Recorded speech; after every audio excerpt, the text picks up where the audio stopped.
Добре дошли, чуваме ли се? Здравейте, за мен е огромно удоволствие да ви посрещна в София Тех Парк. Предполагам, трябва да съм тук.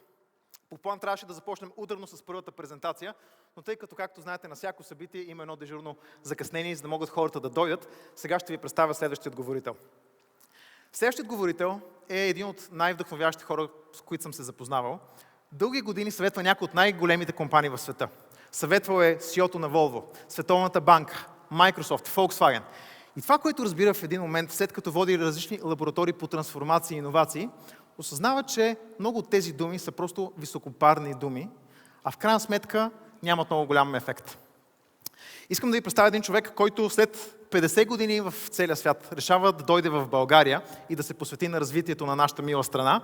За мен е огромно удоволствие да ви представя човек, когато за пръв път, като се запознах, видях съмишленик. На втората ни среща вече беше приятел. Дами и господа, моля топло да посрещнете Арик Дроми Янков. Welcome. Morning.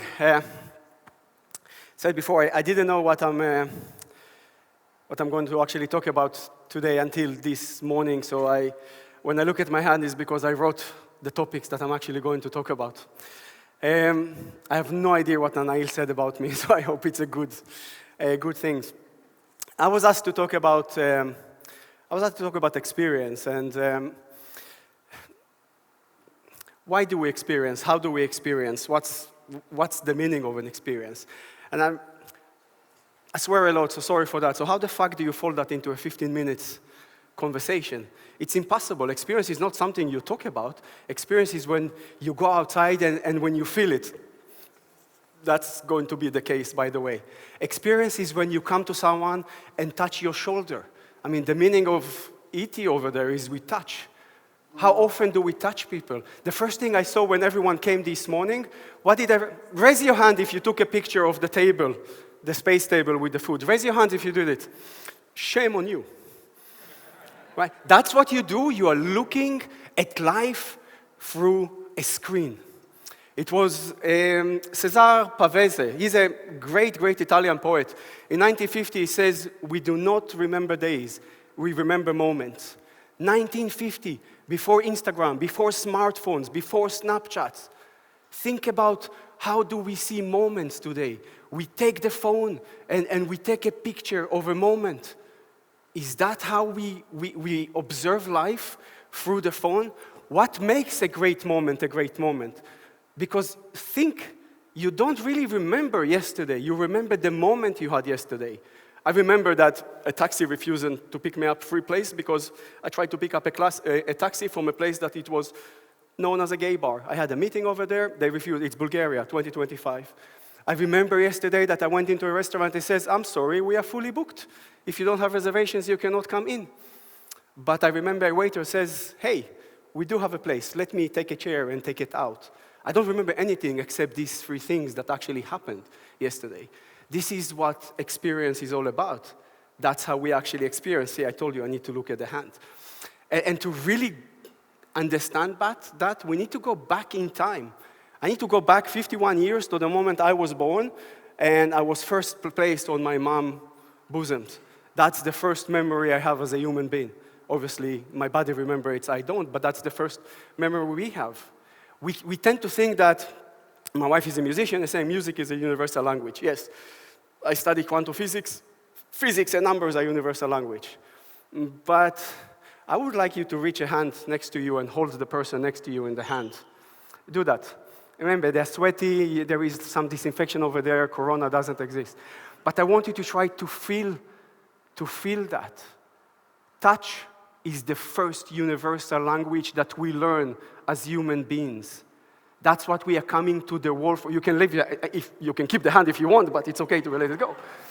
But that's the first thing that we engage with as a baby. My daughter was 3 minutes old. She was placed on me. The first thing she did, she shitted on me, 3 minutes old. Yeah, it didn't stop, by the way. 2 years later, my son was born. He didn't shit on me that time. It came when he was 15 years old. If you have a 15, you know how teenagers shit on you. But yeah, imagine getting a phone call from the police 1 o'clock in the morning because your son decided to get drunk with friends outside in the street. But hey, I remember that. It's an experience. It's a moment that actually happened.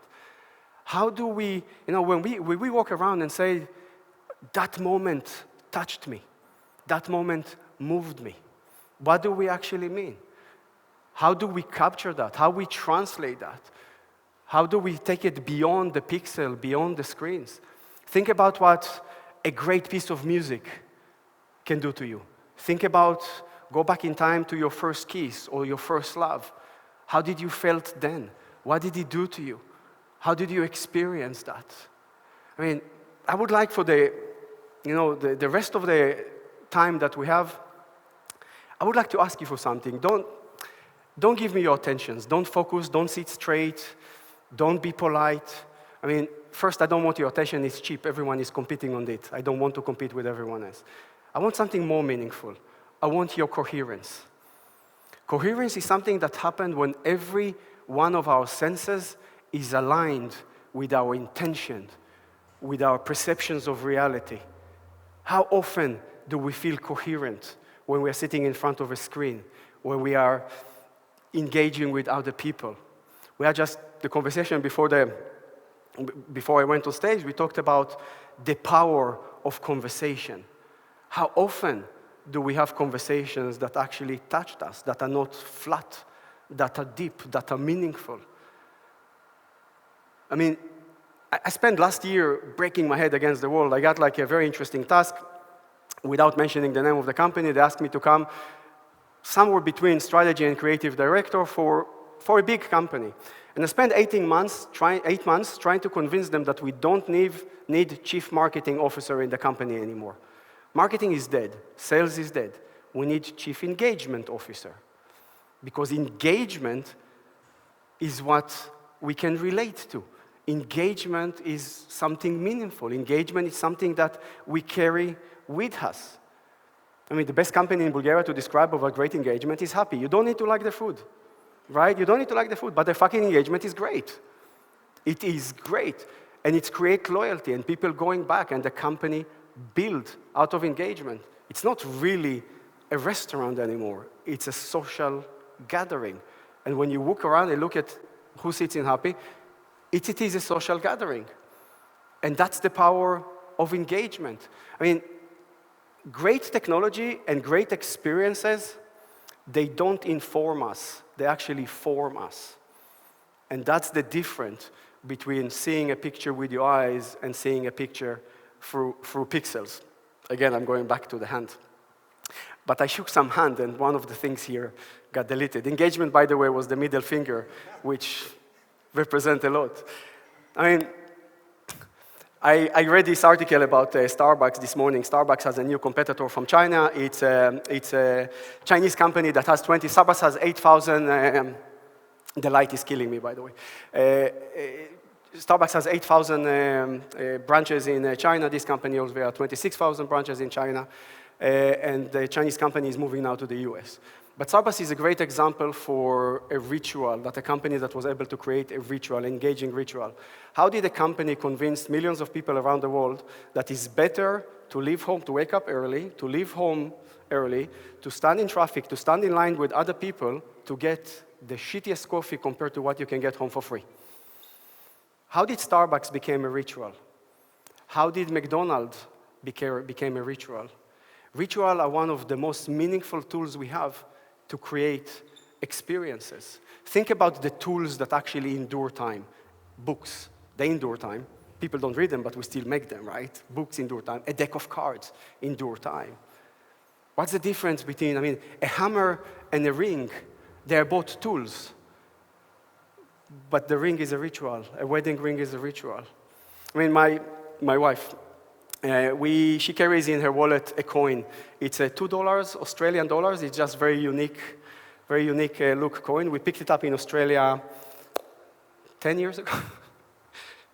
15 years, we are old.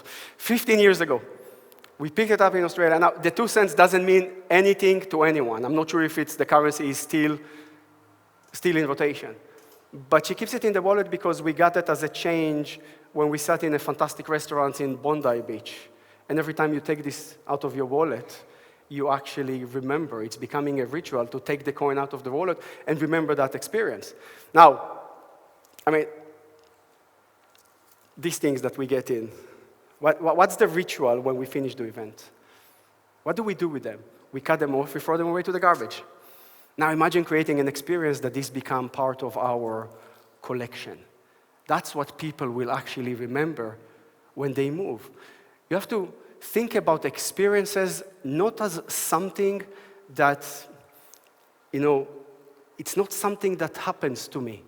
Experience is something that transforms me. I mean, Steve Jobs, one of his great achievements was looking into the design communities and to tell them, I fucking see you. Here is the tools just for you. And it became a ritual. Apple became a ritual. It's very easy to build a company. It's very easy to create an event. So how do you take your company and elevate it from a level of a company or the next event you're organizing, and it's not just an event, how do you make it into culture? Because cultural references are becoming part of a societal experiences. And at the end of the day, there are tons of examples. Apple is a culture, it was a culture. I mean, it was an experience company, now it's a technology company, a lot of other reasons. Coca-Cola is a culture, Levi's is a culture, Microsoft is a company, right? SpaceX became a culture. Tesla, one of the fastest growing cultures that I've seen. How do you change a company to a culture? Only through a set of experiences. I was in Silicon Valley the day Elon Musk says now the Tesla Model S is available for purchase. It was a lot of buzz. He says now it's available for purchase.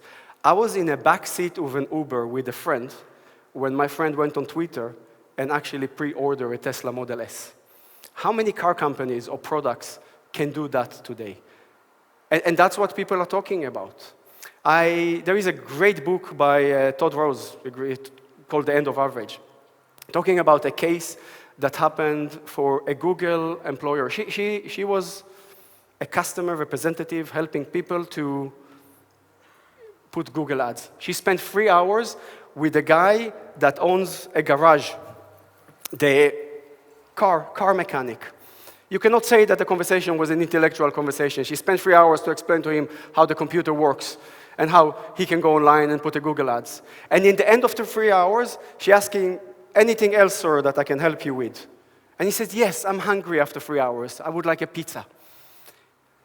He said it as a joke, but she knows where he is. She asked him, what pizza do you want? She asked the address. She hung on the phone. She called the local pizza delivery. She ordered him Domino's pizza, took the $12 and put it on the company expenses. What will happen to her in a normal company? Fucking fired, right? Because this is what we do these days. What happened to her in Google? Her case uses an example how every single employee should treat Google customers. That guy never stopped talking about how Google bought him a pizza when he was hungry. And the phone calls for Google ads were filled with people who wanted Google ads. That meaningful moment of time that someone, I see you, I understand, you are hungry. Let me help you fulfill what you need. That's the meaning of experience.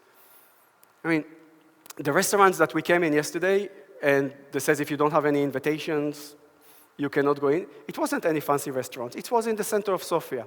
They have a okay pizza, but we were hungry. We just wanted to go and sit something. So first it took them time to come to the door, and I'm like, how can a restaurant not leave few seats open for drop-ins?